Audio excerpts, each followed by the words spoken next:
Maybe ఇప్పుడు social media అంత వైడ్‌గా ఎళ్ళిపోతుంది. ఇంట్లో ఒకరికి యూట్యూబ్ ఛానెల్ ఉంది.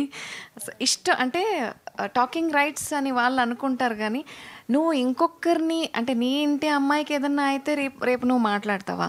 రేపు నీ ఇంట్లో ఏదన్నా జరిగితే నువ్వు మాట్లాడతావా? అలా లేదు. అంటే ఇష్టం వచ్చినట్టు బ్రతుకుతూ ఉన్నారు మనుషులు. ఎందుకు ఏంటి అనేది మనం ఎక్కడ తప్పు పట్టాలో తెలియట్లేదు. ఇప్పుడు మొబైల్ ఉంది. పాజిటివ్, నెగెటివ్స్ 2 ఉంటాయి. మనకి ఎమర్జెన్సీకి ఎవరికైనా నా ప్రాణం పోతుందని ఎవరికైనా కాల్ చేయాలంటే మొబైలే కావాలి మనకి. కానీ ఆ మొబైల్‌లో నెగెటివ్ కూడా ఉన్నాయి కదా! కానీ ఏది అంటే నా ఇంట్లో నా మనసుని నేను ఆపగలిగితే I can at least somebody else నన్ను చూసి ఎవరైనా మారతారేమో. I don't know. బట్ చాలా కష్టం ఉంది sir. In future I don't ఇప్పుడు స్వచ్ఛ భారత్ అంటారు. నేను స్వచ్ఛ భారత్ అనేసి నేనే తినేసి ఎక్కడైనా పడేస్తే then where am I?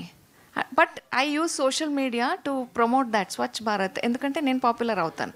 So ఇలాంటి మెంటాలిటీ జరుగుతుంది మనుషుల్లో. We can't change people's mentality sir. They are using gadgets. అంటే ఆ మీడియాస్ని యూస్ చేసుకుంటున్నారు అంతే. మనం ఏం చేస్తాం? మనం వాళ్ళ మనసులోకి దూరి వాళ్ళ మనసులోని క్లియర్ అయితే చేయలేం. I have to be correct. If I'm doing right then I don't need to think about this world అంతే. అండ్ వన్ మోర్ థింగ్ అండి, ఇప్పుడు